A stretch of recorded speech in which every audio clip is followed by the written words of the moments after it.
ओम नमो भगवते वासुदेवाय। ओम नमो भगवते वासुदेवाय। ओम नमो भगवते वासुदेवाय। हरे कृष्णा। सभी भक्तों को सादर प्रणाम। श्रीमद् भागवतम महापुराण सत्रों की इन श्रृंखला में सत्र 371 में 371 सभी भक्तों का स्वागत है। हम सभी यहाँ पर 18,000 श्लोकों वाले श्रीमद् भागवतम महापुराण को अंतर्राष्ट्रीय कृष्ण भावनामृत संघ के संस्थापक आचार्य कृष्ण कृपामूर्ति श्री श्रीमद् अभय चरणारविंद भक्ति वेदांता स्वामी श्रील प्रभुपाद के द्वारा लिखी पुस्तकों के मार्गदर्शन में श्रवण और पठन करने का प्रयास करेंगे। जैसा कि सत्रों का प्रारूप है, वर्तमान विषय वस्तु का संक्षिप्त अवलोकन, तत्पश्चात मंगलाचरण और उसके बाद एक एक श्लोक को हम सभी वाचन और अनुवाद करने के पश्चात भक्ति वेदांता स्वामी श्रील प्रभुपाद के तात्पर्यों के प्रकाश में समझने का प्रयत्न करेंगे। तो हम सभी यहाँ पर आज के सत्र में स्कंद 7 अध्याय 6 प्रहलाद महाराज द्वारा अपने असुर सहपाठियों को उपदेश देने का जो क्रम है और वास्तव में उनके माध्यम से समस्त प्राणी मात्र को आध्यात्मिक जीवन क्यों जीना चाहिए, इसका सबसे व्यवहारिक स्वरूप यहाँ पर प्रस्तुत करने का जो श्री प्रहलाद महाराज द्वारा प्रयास किया गया, उसे श्रील भक्ति विनोद ठाकुर की टिप्पणियों, अन्य आचार्यों के संस्मरणों और उद्धरणों के द्वारा श्रील प्रभुपाद द्वारा यहाँ तात्पर्य में व्यक्त किया गया है। तो जहां तक हम सभी ने भी श्रवण किया है, वहां मनुष्य जीवन का वास्तविक सदुपयोग क्या है,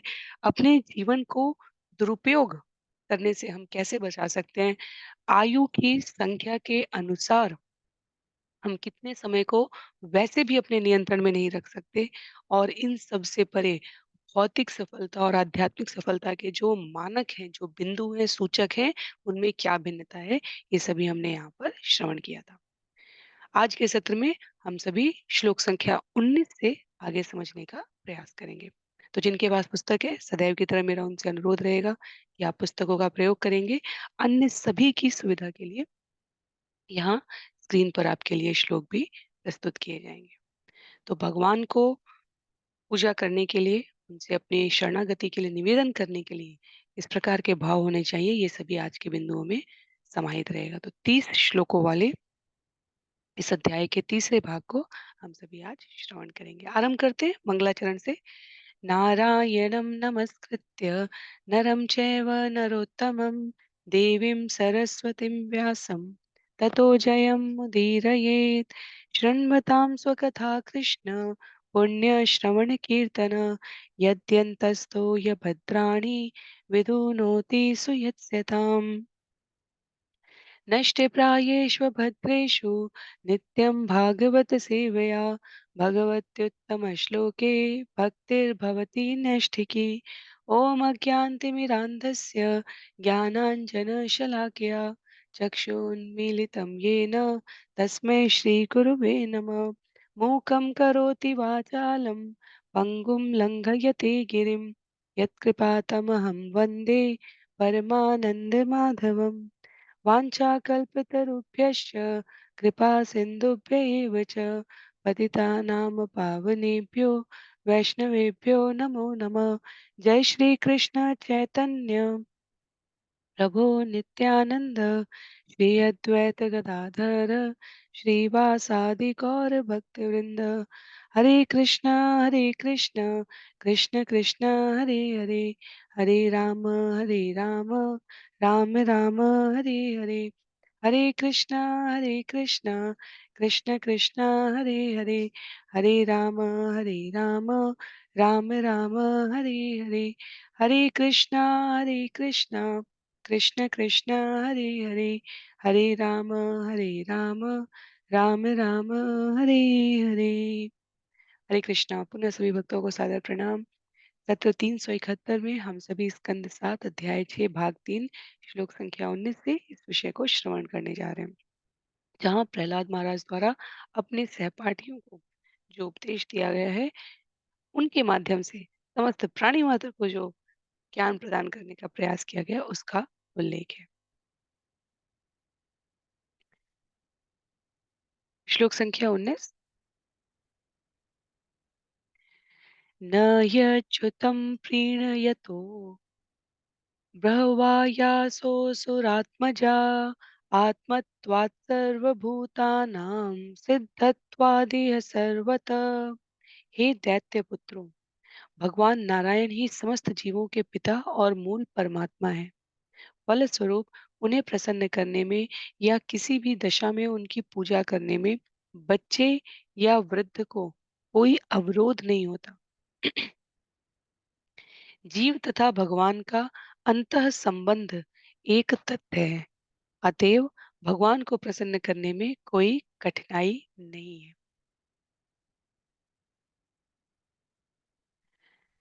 बहुत ही व्यवहारिक सी समझने योग्य बात को यहाँ पर प्रस्तुत करते हुए कहा गया है कि जैसे एक छोटे बच्चे को, एक वृद्ध को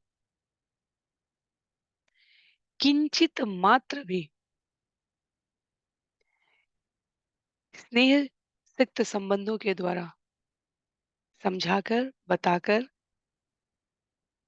उनके मनोनुकूल कार्यों को कर कर उन्हें प्रसन्न किया जा सकता है, वैसे ही भगवान नारायण जो समस्त जीवों के पिता और मूल परमात्मा है, पिछले श्लोक में श्लोक संख्या 18 में दैत्य की परिभाषा दी थी प्रहलाद महाराज ने, और यहाँ पर इसीलिए सबको हे दैत्य पुत्र कह रहे हैं। और दैत्य की परिभाषा देते हुए बताया था कि दैत्य वो हैं जो केवल खाने सोने, पशु, हम कहेंगे कि पशु भी उनको कहा जा सकता है, पर जानने के बाद भी व्यवहार न करने वाले, आध्यात्मिक जीवन की उन्नति का मार्ग ज्ञात होने के बाद भी व्यवहार न करने वाले, अपने सहपाठी मित्रों को बताते हुए यहाँ पर श्री प्रहलाद महाराज कह रहे हैं कि भगवत गीता में अध्याय 14 श्लोक संख्या 4, श्रील प्रभुपाद तात्पर्य में उद्धरण देते हुए कहते हैं, सर्वयोनिषु कौन्तेय मूर्तय संभवन्ति या तासां ब्रह्म महद्योनिम् अहं बीज पिता। हे कुंती पुत्र, ये जान लो कि इस भौतिक प्रकृति में सारी जीव योनियां जन्म द्वारा संभव होती हैं और मैं वीर्यदाता पिता हूँ। तो मूल परमात्मा कहने के पीछे प्रहलाद महाराज का जो उद्देश्य है वो दैत्य पुत्रों को ये स्पष्ट कराना है कि हिरण्यकशिपु जो स्वयं को भगवान कहवा रहा है और जिस प्रकार की शिक्षा वो हमें यहाँ गुरुकुल में रहकर प्राप्त करने के लिए हमारे गुरुओं षंड और अमर्क को निर्देशित कर रहा है, वो हमारे किसी भी कार्य की नहीं है, किसी भी भलाई की नहीं है। क्यों? क्योंकि भगवान के अतिरिक्त, मूल परमात्मा के अतिरिक्त और कोई भी सर्वश्रेष्ठ नहीं हो सकता, उनके समतुल्य नहीं हो सकता, उनसे श्रेष्ठ होने की बात तो अलग ही है। तो जिस प्रकार पिता और पुत्र के संबंध में घनिष्ठता स्थापित करने में कोई कठिनाई नहीं होनी चाहिए, उसी तरह मूल परमात्मा के साथ हमारी घनिष्ठता में कोई कठिनाई नहीं होनी चाहिए।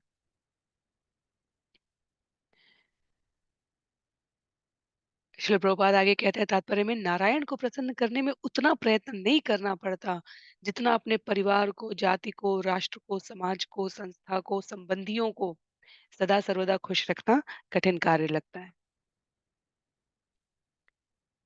तो चाहे समाज हो, परिवार हो, जाति हो, राष्ट्र हो, उनको प्रसन्न कर पाना वास्तव में कठिन कार्य है, क्योंकि सबकी अपनी अपनी आवश्यकताएं, लेकिन इन सबके मूल में स्थित भगवान को, उनके साथ अपने संबंध को जागृत करना थोड़े से प्रयास, थोड़ी सी निष्ठा और थोड़े से अनुशासन के साथ संभव है।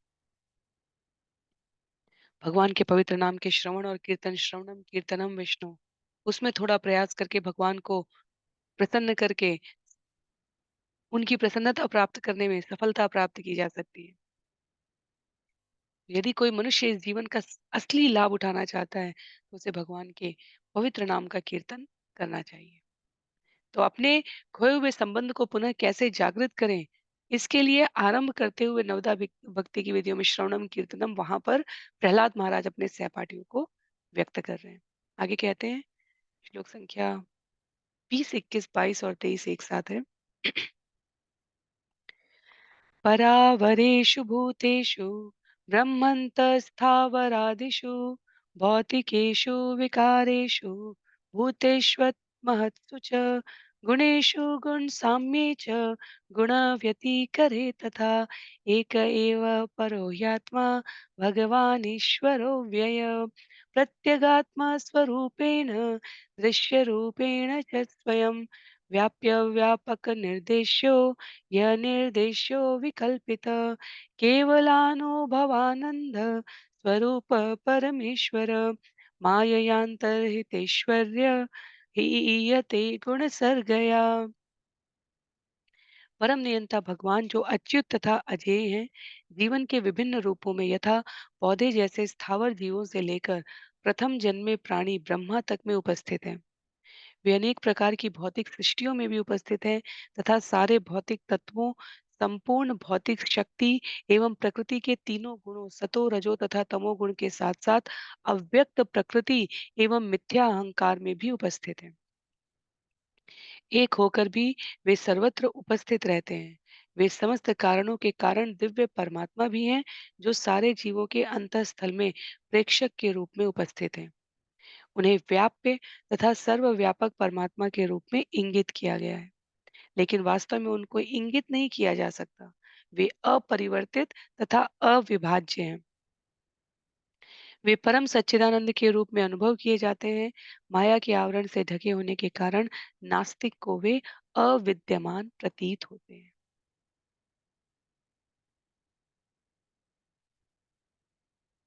जब हम श्रीमद् भागवतम का अध्ययन बिल्कुल आरंभ से कर रहे हैं, तो हमें इन सारे तथ्यों के बारे में श्रवण करने के कारण निश्चित रूप से जानकारी तो है।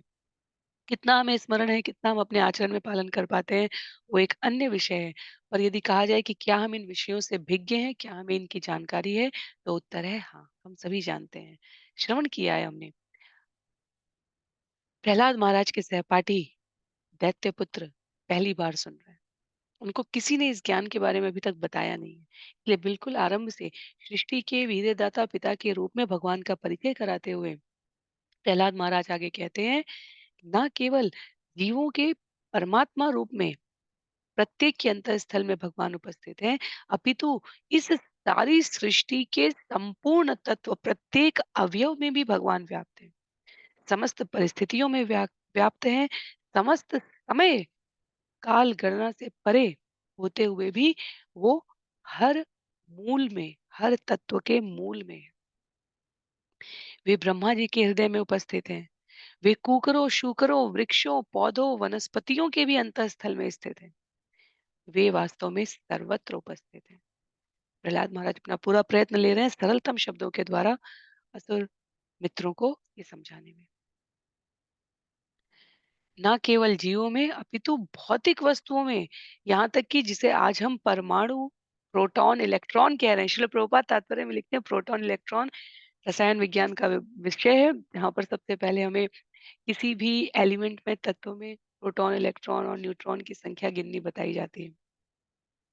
तीन रूपों में उपस्थित भगवान, जिन्हें हम ब्रह्म, परमात्मन और पूर्ण पुरुषोत्तम भगवान कहते हैं, वे सर्वम खल्वम इदम ब्रह्म, ब्रह्म से परे विद्यमान कहे गए।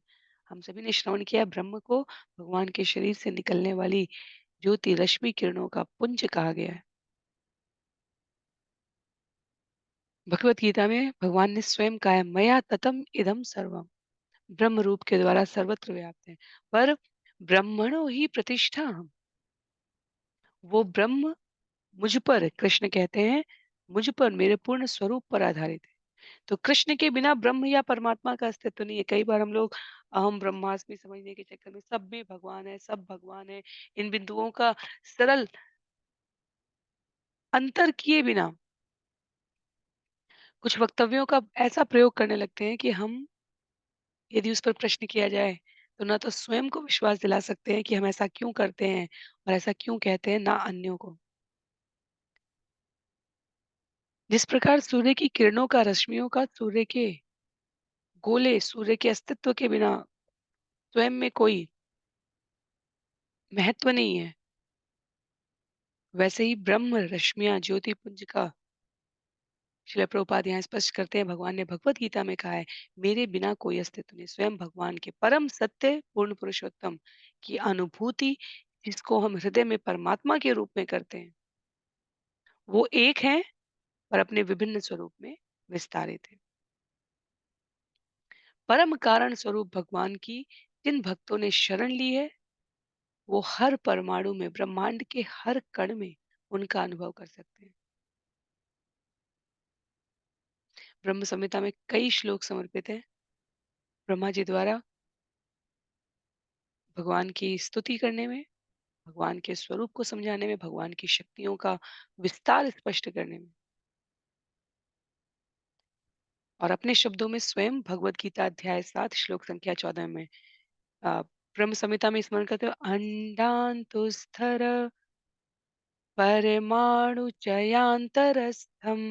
एक एक अणु परमाणु में वहां पर कहा गया है। भगवत गीता में कहा कहते हैं भगवान, अध्याय 7 श्लोक संख्या 14 में, देवी हेषा गुणमयी मम माया दुरत्यया मामेव ये प्रपद्यन्ते मायामेतां तरन्ति ते। सौभाग्यशाली जीव ही भक्तिमय प्रवृत्ति में शरणागति की विधि को स्वीकार करते हैं। अनेक लोकों में विविध योनियों में चक्कर लगाने के बाद जब मनुष्य को भक्त की कृपा से परम सत्य का असली ज्ञान होता है, तो वो भगवान की शरण ग्रहण करता है। तो भगवत गीता में इसे पुष्ट किया गया है, बहुनाम जन्मनामन्ते ज्ञानवान माम प्रपद्यते। बहुत जन्मों के पश्चात, तो इसलिए प्रहलाद महाराज यहाँ पर अत्यंत करुणा के साथ सोच रहे हैं, ब्रह्म की अनुभूति कर पाने में तो मेरे मित्रों को बहुत कठिनाइयों का सामना करना पड़ेगा। तो वैष्णव स्वरूप में साधक बनने के इस प्रयास में मैं उन्हें बता पाऊं कि ब्रह्म किस तरह सर्वत्र उपस्थित है, और हिरण्यकशिपु ने जिस प्रकार का भ्रम आवरण माया जाल अपने आसपास और अन्यों के लिए व्यक्त कर रखा है, वही सब कुछ नहीं है। तो संभव है कि कभी किसी समय देश काल में इस वैष्णव दर्शन को सुनने वाले मेरे मित्रों का भी कल्याण हो जाए। श्रील प्रभुपाद कहते हैं, जैसे जीवन की अनेक योनियों और परिस्थितियों में घूमता हुआ जीव कहीं कभी किसी सुयोग से शुद्ध भक्त के संपर्क में आ जाए और भक्ति के विषय में अनुकूल शिक्षाएं ग्रहण करने की उसे सुविधा उपलब्ध हो जाए, बिल्कुल वैसी ही सुविधा यहाँ पर इस समय प्रहलाद महाराज के मित्रों को उपलब्ध है। ब्रह्म और परमात्मा के उत्स को भगवान से अंतर अलग करते हुए किस प्रकार से बिना कठिनाई के समझा जा सके,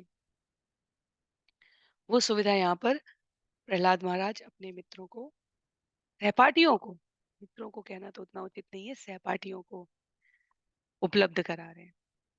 श्रील प्रभुपाद इस तीनों श्लोकों के तात्पर्य की अंतिम कुछ पंक्तियों में श्रील मध्वाचार्य को उद्धरण करते हुए यहाँ पर कहते हैं, अंतर्यामी प्रत्यगत अंतर्यामी प्रत्यगात्मा व्याप्त कालो हरिस्मृत प्रकृत्या तमसावृत स्वाथरेश्वर्यं न गायते न ज्ञायते। भगवान हर एक के हृदय में अंतर्यामी रूप में उपस्थित है और शरीर से आवृत्त आत्मा में दृश्य होते हैं। हम सभी ने माँ के गर्भ में देवहूति को, कपिल मुनि स्कंद 3 अध्याय 31 में कहते हैं, सभी ने माता के गर्भ में रहते हुए भगवान को अपने निकट सामीप्य में अनुभव किया है और प्रार्थना की है कि हम पर ये कृपा बनाए रखे। पर जैसे ही इस भौतिक जगत में हम प्रवेश करते हैं, जन्म लेते हैं, माया के आवरण से हमारा वो ज्ञान विस्मृत हो जाता है।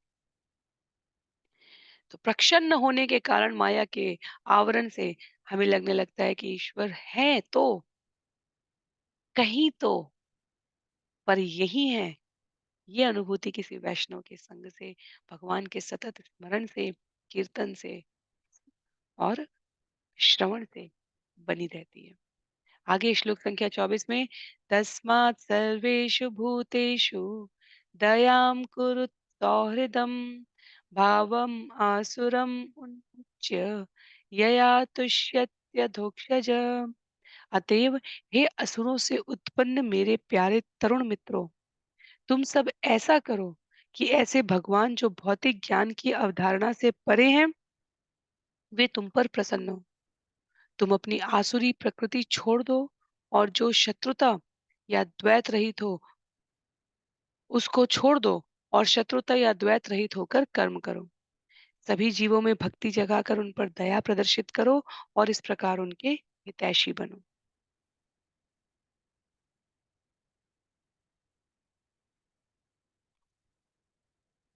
प्यारे तरुण मित्रों, ये संबोधन करते हुए प्रहलाद महाराज कह रहे हैं कि मैं तुम्हें जो बता रहा हूँ केवल उसको सुनो मत, उसका आचरण करके अन्यों को भी प्रेरित करो, उन पर दया प्रदर्शित करो, उनके हितैषी बनो। और सदैव ये पंक्ति हमें स्मरण रखनी है, जो हमारे पास है, जिसके बारे में हमें स्पष्टता है विचारों की, व्यक्ति की, वस्तुओं की, केवल वही हम अन्यों को दे सकते हैं। जो हमारे पास नहीं है, वो हम किसी और को नहीं दे सकते। बहुत ही सरल सी बात है। हम अपने भावनात्मक अ, लगाव और विचार किसी और से उधार लेके किसी अन्य को नहीं दे सकते।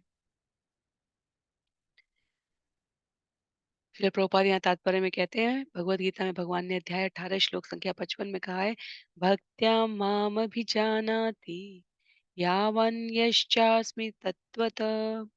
केवल भक्ति से परमेश्वर को यथारूप में समझा जा सकता है, जैसे हैं वो वैसे। इसलिए प्रहलाद महाराज यहाँ पर अपने सहपाठियों को शिक्षा दे रहे हैं कि प्रत्येक व्यक्ति को कृष्ण भावनामृत विज्ञान का उपदेश प्राप्त करके भक्ति की विधि को स्वीकार करना चाहिए। प्रचार करना, आचार करने के उपरांत भगवान की सर्वोत्तम सेवा में आता है। तो जो भगवान के भगवत गीता के, भागवतम के, कृष्ण भावनामृत के उपदेश कार्य की सेवा में लग जाता है, उसको भगवान तुरंत ही अतीव प्रसन्न हो जाते हैं, होकर कृपा प्रदान करते हैं। उद्देश्य स्पष्ट होना चाहिए, पहले हमें आचार करना है, फिर प्रचार करना है। अन्यथा प्रचार की भौतिक वृत्ति से पेट भरने की विद्या के रूप में ग्रहण करके जीवन यापन करने वालों की कभी कमी नहीं रही है, और कहीं कमी नहीं रही है। किसी देश काल में कमी नहीं रही है, चाहे देश कितनी भी विविधताओं से। हम सभी जब इतिहास श्रवण करते हैं तो हमें लगता है ऐसा हुआ वैसा हुआ, लेकिन आचार किए बिना प्रचार करने वाले लोगों की, धार्मिक दर्शन को बताने वालों की कभी कमी नहीं रही है, और उसका परिणाम भी नहीं मिलता है। क्यों? क्योंकि वो व्यावसायिक विद्या के रूप में स्वीकार कर ली जाती है। भगवान स्पष्ट रूप से कह रहे हैं, वो मेरा प्रिय दास है, सदा है और रहेगा भी, जो भगवान को प्राप्त करने की शिक्षा अन्यों को दे रहा है। पर जो इस शिक्षा के माध्यम से स्वयं के लिए कुछ प्राप्त करने का प्रयास कर रहा है, वो अपूर्ण है, अशिक्षित है। फिर वो स्वयं कितना भी प्रयास करे, वो अन्यों के जीवन में उद्देश्य के प्रति समर्पण नहीं ला सकता। अपनी मनोनुकूल सुविधा के अनुसार लोग ज्ञान श्रवण करके प्रयोग करने लग जाते हैं। श्रील प्रभुपाद यहाँ तात्पर्य में कह रहे हैं, प्रहलाद महाराज जब कहते हैं कि अपूर्ण रूप से भौतिक शिक्षा ही क्यों न प्राप्त हुई हो, पर यदि आध्यात्मिक शिक्षा गुरु शिष्य परंपरा में प्राप्त करनी आरंभ कर दी है, निष्ठा है, स्वयं के प्रति पालन करने का प्रयास है, तो जीवन में इस विश्वास को आगे प्रचार करने के माध्यम से हमें बढ़ाना चाहिए। यही भक्ति है। भगवत गीता अध्याय 3 में भी कहा गया है, जो हमारा स्वभाव है उसके अनुसार कार्य करना जीवन की श्रेष्ठता है। तो अपना स्वभाव गुरु भक्त बनाने में, कृष्ण भावनामृत के प्रचार करने में हमें लगाने का प्रयत्न करना चाहिए। क्योंकि भगवान क्या है, जैसे इस जगत में किसी नए प्रोडक्ट के लिए, उत्पाद के लिए अनेकों प्रकार की मार्केटिंग स्कीम लग जाती है, कैसे उनका प्रचार विज्ञापन किया जाए, वैसे ही सबसे उन्नत ज्ञान के रूप में यहाँ वो शिक्षाएं हैं। संभव रहेगा तो इस सत्र के अंत में हम लोग बिल्कुल संक्षिप्त में सभी शिक्षाओं को पुनः श्रवण करने का प्रयास करेंगे। पर पूरे आसपास के समाज में, स्थान में, राष्ट्र में शांति बनाए रखने के लिए जो सबका हितैषी है, अध्याय 5 श्लोक संख्या 29 में जब भगवान कहते हैं कि परम भोक्ता हूँ, प्रत्येक वस्तु का स्वामी हूँ और सबका श्रेष्ठ सुहृदय और सखा हूँ।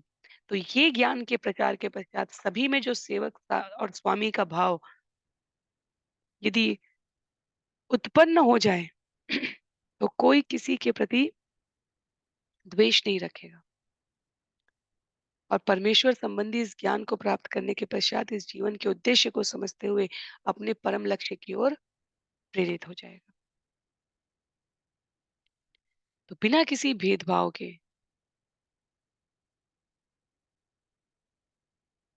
बिना किसी जातिगत राष्ट्रवादी शरीर के त्वचा के रंग के आधार पर अंतर किए बिना 6 ऐश्वर्यों से सदैव पूर्ण रहने वाले भगवान के बारे में, इस शरीर के बारे में, क्यों ये शरीर मिला है मनुष्य शरीर, ये बताना हमारे जीवन का प्रयास होना चाहिए। आगे श्लोक संख्या 25 में कहते हैं,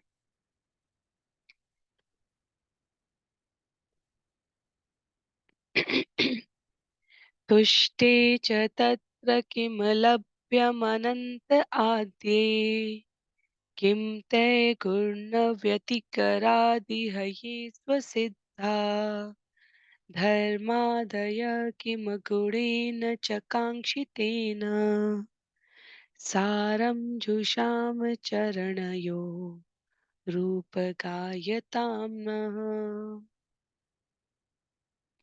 जिन भक्तों ने समस्त कारणों के कारण समस्त वस्तुओं के आदि स्रोत भगवान को प्रसन्न कर लिया है, उनके लिए कुछ भी दुष्प्राप्य नहीं है। भगवान असीम आध्यात्मिक गुणों के आगार है। अतएव उन भक्तों के लिए जो प्रकृति के गुणों से परे हैं, उन्हें धर्म अर्थ काम मोक्ष के सिद्धांतों का पालन करने से क्या लाभ, क्योंकि ये तो प्रकृति के गुणों के प्रभावों के अंतर्गत स्वतः प्राप्त है। हम भक्तगण सदैव भगवान के चरण कमलों का यशोगान करते हैं। अतएव हमें धर्म अर्थ काम तथा मोक्ष की याचना नहीं करनी चाहिए। और ये प्रहलाद महाराज यहाँ पर केवल उपदेश देने के लिए उपदेश नहीं दे रहे हैं। वास्तव में आगे के अध्याय में हमें पता चलेगा, जब नरसिंह भगवान प्रकट होते हैं, कोई उनका क्रोध शांत नहीं कर पाता, सब प्रहलाद को आगे कर देते हैं। माता लक्ष्मी भी भगवान के इस स्वरूप से तनिक किंचित भयभीत दिखती है। सब कहते हैं भगवान ने तुम्हारे लिए ये स्वरूप धारण किया। देवता कहते हैं जाओ जाओ उनको शांत करो। और भगवान नरसिंह देव प्रहलाद महाराज को देखकर इतने प्यार से, इतने स्नेह से, इतने छोटे बालक के रूप में जो उनका स्वरूप है, उसको अधिकाधिक स्नेह प्रदान करते हैं। कई बार हमने नरसिंह भगवान का वो चित्र देखा है जिसमें वो प्रहलाद महाराज के सिर पर हाथ रखते हुए उन्हें अपना आशीष प्रदान कर रहे हैं और कहते हैं कुछ मांगो कुछ मांगो। प्रहलाद महाराज कहते हैं मांगने की इच्छा यदि मेरे भीतर है तो फिर मुझसे बड़ा गया गुजरा कोई नहीं है। सामने भगवान है और फिर भी मैं मांगने की बात कर रहा हूँ। इसलिए यहाँ पर कहते हैं प्रहलाद महाराज, जिसने समस्त कारणों के, समस्त वस्तुओं के परम कारण, परम स्रोत भगवान को प्रसन्न कर लिया है, उसके लिए कुछ भी दुष्प्राप्य नहीं है। इसलिए प्रकृति के 3 गुणों के अंतर्गत प्रभाव में रहते हुए जो हमारे अंदर सकाम कर्म करने की, मांगने की, सदा सर्वदा इस जगत में बने रहने की प्रवृत्ति है, उससे अपने आप को दूर करना होगा। भगवान के चरण कमलों के यशोगान में सतत लगे होने पर हमें अलग से धर्म, अर्थ, काम और मोक्ष की याचना भी नहीं करनी चाहिए। साधारण पंक्तियां नहीं है ये। विल्व मंगल ठाकुर के लिखे वक्तव्य को उद्धरण करते हुए यहाँ पर श्रील प्रभुपाद तात्पर्य में कहते हैं,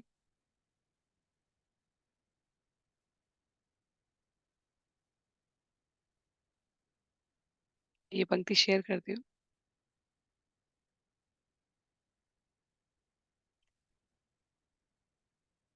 मुक्ति स्वयं मुकुलितांजलि सेवते अस्मान् धर्मार्थ काम गतयः समय प्रतीक्षा। क्या है? मुक्ति तो सदैव भगवान के द्वार पर आज्ञा पालन के लिए हाथ जोड़े खड़ी रहती है। धर्म अर्थ काम तथा मोक्ष ये तो भक्त की सेवा का अवसर करने का अवसर पाने के लिए प्रतीक्षित रहते हैं। भक्त पहले से ही दिव्य पद को प्राप्त रहता है। उसे मुक्त होने के लिए किसी अतिरिक्त योग्यता की आवश्यकता नहीं है पड़ती। बहुत ही अ, साहस देने वाली, भक्ति में आगे बढ़ने के लिए निष्ठ रहने वाली प्रेरणादायक पंक्तियां ये। मुक्ति भगवान के चरण कमलों में, भगवान के द्वार पर आज्ञा पालन करने के लिए खड़ी है। कहिए किसे मुक्ति देनी है? और भक्त मुक्ति नहीं चाहता। भक्त भगवान के साथ भाव विनिमय सेवा करते हुए, भगवान के स्वरूप का दर्शन करते हुए सदा सर्वदा उस अमृत रस सुधा पान को प्राप्त करने की अभिलाषा रखता है। धर्म अर्थ काम मोक्ष से प्राप्त होने वाले परिणाम भक्त को पहले ही प्राप्त हो चुके होते हैं। उसके लिए उसे किसी अतिरिक्त योग्यता की आवश्यकता नहीं है। आगे कहते हैं भगवान अध्याय 14 श्लोक संख्या 26 में, सगुणाय समतीत्य तान ब्रह्म भूयाय कल्पते। तीनों गुणों के कर्मों एवं फलों से परे होता है भक्त, क्योंकि वो पहले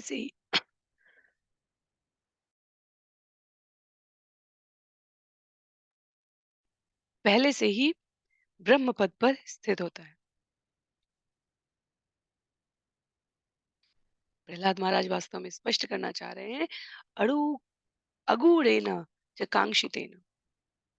यदि भगवान के चरण कमलों की दिव्य सेवा प्रेमा भक्ति करने की अभिलाषा जीवन में जागृत हो गई है, तो धर्म अर्थ काम या मोक्ष की कोई परवाह करने की आवश्यकता ही नहीं है, होती ही नहीं है भक्त में। क्योंकि वो बाई प्रोडक्ट है, वो स्वयं आते हैं। जैसे भक्त बनने के प्रयास में भगवत गीता अध्याय 12 में कहा गया सभी गुण आ जाते हैं, वैसे ही सभी प्रकार के कृत्यों का परिणाम भी जीव को प्राप्त हो जाता है। किसी से ईर्ष्या द्वेष न रखना, भागवत धर्म को स्वीकार करना, भगवान की सेवा में लगे रहना, अपने शत्रुओं को भी भक्त बन जाएं, इस प्रकार की प्रार्थना करना, ये भक्त का स्वभाव हो जाता है। माधवाचार्य की पंक्ति का उल्लेख किया है क्योंकि ये एक एक श्लोक हमारे लिए बहुत महत्व के हैं। उल्लेख करते हुए कहते हैं यहाँ पर शिल प्रभुपाद, कांक्षते मोक्षगम अपि दुखम न कांक्षतो यथा। भक्तगण किसी भी ऐसे भौतिक सुख की आकांक्षा नहीं करते, यहाँ तक कि मोक्ष की भी, क्योंकि अन्याभिलाषिता शून्यम ज्ञान कर्माद्यनावृतम। कर्मी भौतिक सुख चाहता है, ज्ञानी मोक्ष चाहता है, भक्त कुछ नहीं चाहता है। भक्त के कुछ न चाहने में भगवान उसे सब कुछ प्रदान करेंगे, पर भगवान प्रदान करेंगे इस आस से कहना कि नहीं चाहता है, वो भी एक बार को ठीक है। Fake it unless you make it. इतना लगे रहना है अपने प्रयास में, भक्ति में, कि अगर मन में कहीं कुछ कामना के विचार रह भी जाएं, तो धीरे धीरे धीरे भगवान उसे नष्ट कर दें। ध्रुव महाराज के उदाहरण से हम सभी परिचित हैं। निकले थे राजमहल छोड़कर माता की आदेश पालन करके, गुरु के वचनों पर विश्वास करके, भगवान से, अपने पिता से बड़ा राज्य लेने के लिए। उनको राज्य दिया था स्वयंभुव मनु ने, स्वयंभुव मनु को राज्य दिया था ब्रह्मा ने। तो इस प्रकार ध्रुव उत्तानपाद को मिला राज्य जो मनु और ब्रह्मा से है, उससे बड़े राज्य की कामना कर रहे हैं। और भगवान के सामने फिर भगवान के दर्शन मात्र से कह रहे हैं, मैंने तो कंकड़ पत्थर की चाह रखी थी और मेरे सामने तो मणियों का ये महासागर उपस्थित हो गया है। आपके दर्शन के पश्चात अब कोई अभिलाषा शेष नहीं है। और तब भगवान ने उनको ध्रुव लोक दिया है, जो ब्रह्मा जी के राज्य से ऊपर है। शिशुमार ग्रहमंडल की जब हम सभी अ, स्थिति का अध्ययन कर रहे थे स्कंद 5 में, तो हमने देखा ध्रुव लोक ब्रह्म लोक से जहाँ आध्यात्मिक जगत आरंभ होता है, वहां उपस्थित है। आगे श्लोक संख्या 26 में कहते हैं, धर्मार्थ काम इति यो विहिता त्रिवर्ग इक्षात्रयी नयदमो विविधा च वार्ता मन्येत तेऽखिलं निगमस्य सत्यं स्वात्मार्पणं स्वसुहृद परमस्य पुंसः। धर्म अर्थ तथा काम, इन तीनों को वेदों में त्रिवर्ग अर्थात मोक्ष के तीन साधन कहा गया है। इन 3 वर्गों के अंतर्गत ही शिक्षा तथा आत्म साक्षात्कार, वैदिक आदेशानुसार संपन्न धर्म कर्मकांड, विधि तथा व्यवस्था विज्ञान एवं जीविका अर्जित करने के विविध साधन आते हैं।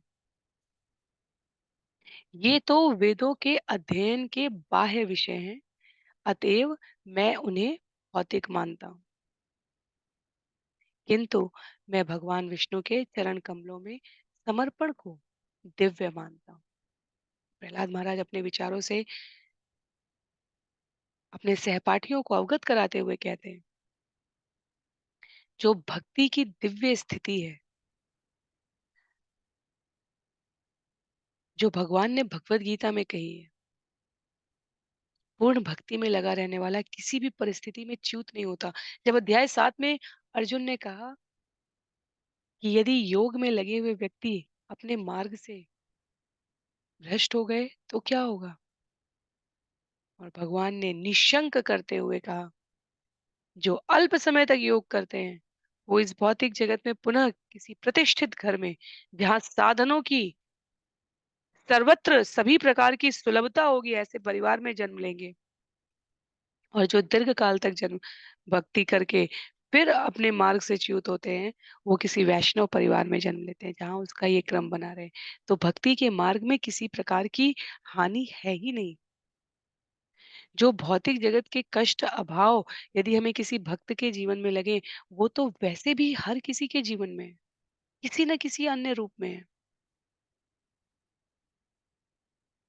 तो आचार्य श्रील प्रभुपाद यहाँ अपने तात्पर्य से, प्रहलाद महाराज अपने वक्तव्य से ये सुनिश्चित कर रहे हैं कि जो मार्ग हम बता रहे हैं, उसमें कोई हानि है ही नहीं। यदि हम भगवान का भजन करने के लिए नियम से सोते हैं, नियम से उठते हैं, तो हमारा शरीर स्वस्थ रहेगा। यदि हम अपने समय का अतिरिक्त प्रयोग करके ब्रह्म मुहूर्त में भगवान का नाम जप कर लें, भगवान के कथा श्रवण कर लें, भगवान की सेवा कर लें, तो हमारी ही वृत्ति चेतना अत्यधिक प्रमुदित अनुभव होगी, क्योंकि आत्मा को अपनी खुराक मिल जाती है। हम ही अपने आप को अधिक सामर्थ्यवान, उन्नत ऊर्जा के साथ अधिक चेतनाप्रद अनुभव करेंगे। और यदि भक्ति करने के इस प्रयास में हम विभिन्न प्रकार के अनर्थों को त्याग देते हैं, नकारात्मक विचारों को, भौतिक प्रवृत्तियों को,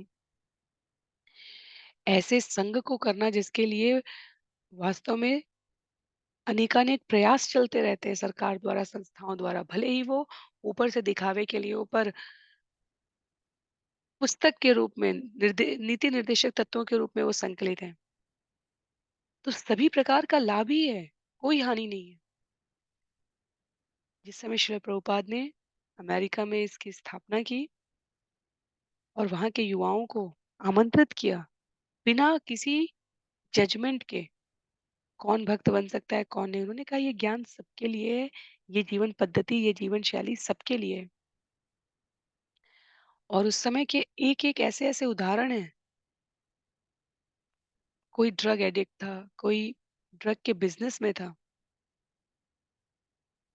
कोई अवैध स्त्री पुरुष संबंध में इतना अनुरक्त था कि उसे जीवन का कोई मार्ग ही नहीं दिखता था। हमेशा विक्षोभ, चाहे स्त्री हो पुरुष हो, श्रील प्रभुपाद ने बिना किसी भेद के सबको भगवान का प्रसाद खिलाते हुए, ऑफर करते हुए हरि कथा, हरि नाम इसका उपहार दिया। और ये स्थिति आ गई थी, और ये वहाँ के सरकारी दस्तावेज़ों में है। अगर हम इंटरनेट पे सर्च करेंगे तो हमें मिल भी जाएगा। ये स्थिति थी कि यदि कोई इतना बड़ा से बड़ा दंड प्राप्त करने का अधिकारी व्यक्ति रहा हो, न्यायालयों में ये सुनने के पश्चात कि ये व्यक्ति इस्कॉन में 1 महीने, 3 महीने, 6 महीने से जीवन यापन कर रहा है। न्यायाधीश ने भी उस व्यक्ति को मुक्त कर दिया सभी प्रकार के आगे के अ, दंड से। उन्होंने कहा सुबह 3:30-4 बजे उठना, उसके पश्चात इस प्रकार क्रियाओं में लगे रहना, अपने लिए कुछ भी व्यक्तिगत रूप से ना संजोते हुए सब परमार्थ के लिए करना, इतना कठिन प्रावधान तो हमारी जेलों में भी नहीं है।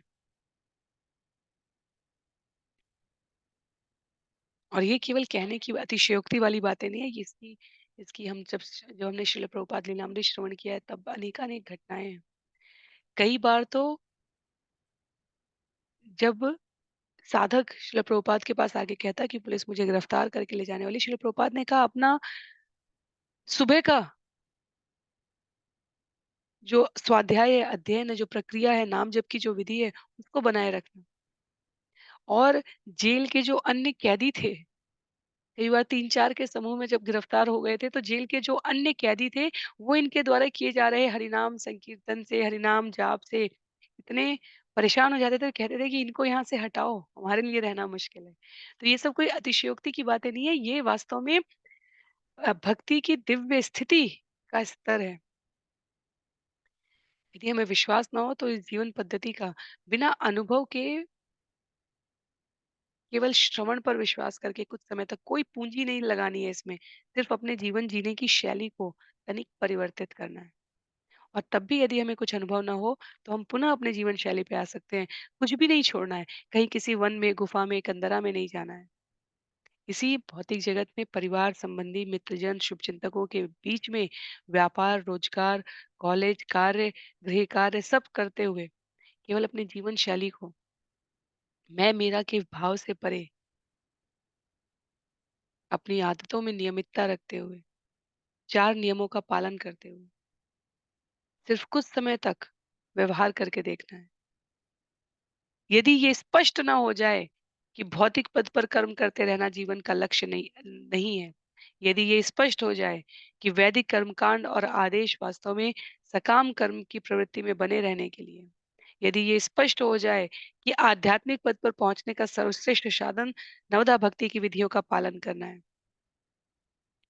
तो पुनः इस भौतिक जगत में माया तो कहीं नहीं गई है। अगर जीवन शेष है, तो माया निश्चित रूप से वो विभिन्न अवसर उपलब्ध करा देगी। पर जो कभी इस्कॉन जॉइन करके शिला प्रभुपाद के समय में गलती से कभी छोड़कर चला भी गया, वो इस्कॉन की शिक्षाओं में कभी अरुचि नहीं दिखा पाया। किसी ने नहीं कहा कि जो भक्तिवेदांता स्वामी शिला प्रभुपाद ने सिखाया है जीवन जीने के लिए, वो हमारे लिए निरर्थक है। इस स्तर का ये ज्ञान है, इस स्तर का ये व्यवहार। प्रहलाद महाराज उसी ज्ञान से अवगत करा रहे। आगे श्लोक संख्या 27 में कहते हैं,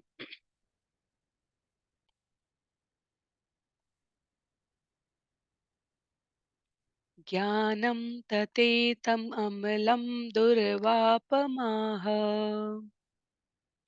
नारायणो नरसखः किल नारदाय एकान्तिनां भगवतस्तत किञ्चनानाम् पादारविन्दरजसा प्लुतदेहिनां स्यात्। समस्त जीवों के शुभ चिंतक एवं मित्र भगवान नारायण ने यह दिव्य ज्ञान पहले परम संत नारद को दिया।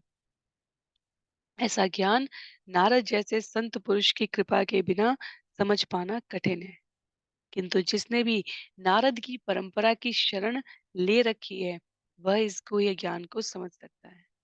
भागवतम में किसी भी अध्याय के किसी भी कोने में जाए, यदि भक्त के यदि जीव के ऊपर भगवान की कृपा हुई है, कहीं ना कहीं नारद मुनि का योगदान। भक्तों की तो बात क्या, असुरों, दैत्यों, राक्षसों पर भी कृपा हुई है, तो कहीं न कहीं नारद मुनि का उसमें योगदान रहता है।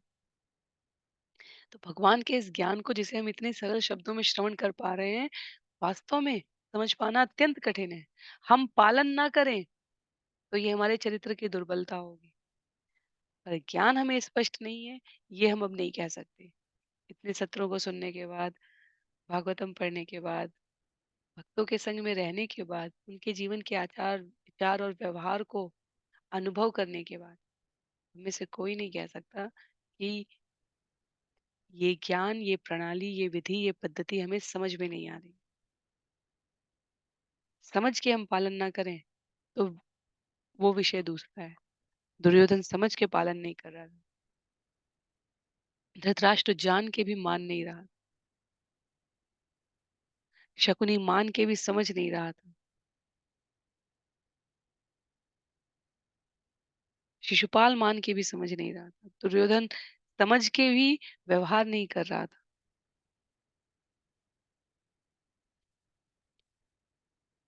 वो एक अलग विषय है, पर सबका कल्याण हो। केवल इस मार्ग में किंचित मात्र, चाहे प्रत्यक्ष रस चाहे अप्रत्यक्ष रस के माध्यम से, चाहे शांत सेवा, दास्य, माधुर्य, वात्सल्य के भाव से भगवान के साथ संबंध रखा जाए, चाहे क्रोध, रोष, करुणा, जो अप्रत्यक्ष रस है, प्रहसन, हास्य, इससे रखा जाए। ये गुह्य ज्ञान सरलतम शब्दों में इस भौतिक जगत में, इसीलिए नारद मुनि को कहा जाता है कि उन्होंने आध्यात्मिक जगत से इस ज्ञान को भौतिक जगत में प्रवेश कराया है। तो ज्ञान गुह्यतम है, पर नारद मुनि की कृपा से परंपरा में भगवान के द्वारा आरंभ किया गया, विभिन्न शाखाओं प्रशाखाओं में विस्तारित किया गया। इस भौतिक जगत की योग्यता हमें ये ज्ञान समझने की क्षमता विकसित करने में प्रमुख कारक नहीं है। कहीं ना कहीं यदि सहायक हो तो बात दूसरी है, पर प्रमुख कारक नहीं है। प्रमुख कारक है स्वयं का भाव, गुरु की कृपा, भगवान द्वारा जीव की शरणागति प्राप्त करने की जो अभिलाषा है उसे स्वीकार कर। और इसलिए यहाँ पर कह रहे हैं नारद मुनि कि नारद मुनि की बारे में नारद मुनि राजसूय यज्ञ में युधिष्ठिर महाराज को जो बता रहे हैं, पर बीच में यहाँ पर प्रहलाद महाराज की अपने सहपाठियों के संग की गई वार्ता है। आगे श्लोक संख्या 28 में, श्रुतम एतत् मया पूर्वम ज्ञानम विज्ञान संयुतम धर्मम भागवतम शुद्धम नारदातेव दर्शनात्। प्रहलाद महाराज ने आगे कहा, मैंने यह ज्ञान भक्ति में सदैव तल्लीन रहने वाले परम संत नारद से प्राप्त किया है। यह ज्ञान भागवत धर्म कहलाता है, जो अत्यंत वैज्ञानिक है। यह तर्क तथा दर्शन पर आधारित है और समस्त भौतिक कल्मश से मुक्त है। कितनी कितनी महत्व की बात कह रहे हैं प्रहलाद महाराज यहाँ पर। अंधश्रद्धा पर नहीं, तर्क पर आधारित है, वैज्ञानिक है ये ज्ञान, दर्शन पर आधारित है, किसी भी प्रकार के भौतिक कल्मश से मुक्त है। जो शिक्षा या विद्या हमें इस जगत में व्यवहारिक जीवन जीने का मार्गदर्शन करते हुए भी इस जगत में लिप्त होने के प्रति सचेत करे, इस जगत के परे के शाश्वत संबंध को जागृत करने में सहायता प्रदान करे, उस ज्ञान को भागवत धर्म कहा गया है। प्रामाणिक गुरु शिष्य परंपरा के प्रामाणिक स्रोतों से श्रवण करने के पश्चात आचरण में ढालने के बाद अन्यों को उसको प्रचार करना, ये भागवत धर्म कहा गया है। ये काल्पनिक नहीं है, भौतिक नहीं है, ये प्रामाणिक है, शुद्ध है, दिव्य है, आध्यात्मिक है। पूर्ववर्ती क्रम में भक्तों द्वारा इसका पालन किया गया है और इसका परिणाम भी प्राप्त हुआ है। तो अगले दो श्लोक इस अध्याय के अंतिम दो श्लोक हैं, जिसे दैत्य पुत्र संबोधित कर रहे हैं। कहते हैं, श्री दैत्य पुत्रावचुः प्रह्लादं त्वं वयं चापि नरतेन्यं विद्य मे गुरुम्। श्रीदैत्यपुत्रावचुः प्रह्लाद त्वं वयं चापि नरतेन्यं विद्यमहे गुरुम्। एताभ्यां गुरुपुत्राभ्यां बालानामपि ईश्वरो बालस्यान्तपुरस्थस्य महत्सङ्गो दुरन्वय छिन्दिन संशयं सौम्य स्याच्चे द्वित्रम्भकारणम्। दैत्यपुत्रों ने उत्तर दिया, प्रहलाद, न तुम और न ही हम शुक्राचार्य के पुत्र शंड तथा अमर्क के अतिरिक्त अन्य किसी अध्यापक या गुरु को जानते हैं। अतएव हम बच्चे हैं और वे हमारे नियंत्रक हैं। तुम जैसे सदैव महल के भीतर रहने वाले के लिए ऐसे महापुरुष की संगति कर पाना अत्यंत कठिन है। हे परम भद्र मित्र, क्या तुम यह बतलाओगे कि तुम्हारे लिए नारद से सुन पाना कैसे संभव हो सका? इस संबंध में हमारी शंका को दूर करो।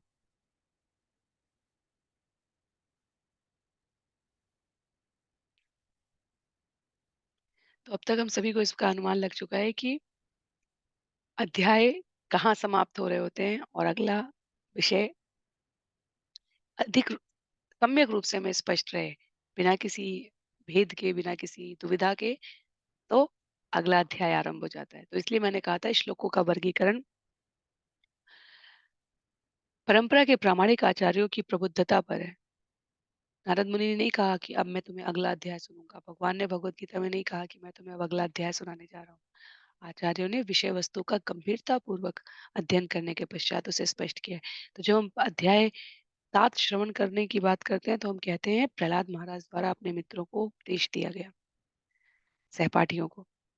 अब जब पुत्रों द्वारा जब असुर पुत्रों द्वारा ये कहा जा रहा है कि हमारे साथ रहते हुए हमने तुम्हें किसी अन्य गुरु का आश्रय लेते हुए नहीं देखा, शंड और अमरकी हमारे गुरु हैं। महल के भीतर की इतनी सतर्क सुरक्षा है कि किसी अन्य का प्रवेश संभव नहीं है। तो फिर जिन नारद मुनि का तुम नाम ले रहे हो, जिनके बारे में तुम बता रहे हो कि वो आध्यात्मिक ज्ञान को भौतिक जगत में ले आए, सभी प्रकार के कल्मशों से दूर हैं, जिन्हें तुमने कहा कि वो ज्ञान जो प्रदान कर रहे हैं वो वैज्ञानिक है, तर्क और दर्शन पर आधारित है, तुम्हें उनका संग कहाँ से मिला? तो इसलिए यहाँ से अब विषय परिवर्तित होगा, तो उसका श्रवण हम सभी अगले अध्याय में करने का प्रयास करेंगे। यहाँ लिखा है इस प्रकार श्रीमद् भागवत के 7वें स्कंद के अंतर्गत प्रहलाद द्वारा अपने असुर सहपाठियों को उपदेश नामक छठे अध्याय के भक्ति वेदांत तात्पर्य पूर्ण हो रहे हैं। तो यह अध्याय यहाँ पर समाप्त हो रहा है। सार में श्लोक संख्या 1 से लेकर 5 तक मानव जीवन की दुर्लभता के बारे में बताया गया था कि ये मानव जीवन अत्यंत दुर्लभ है।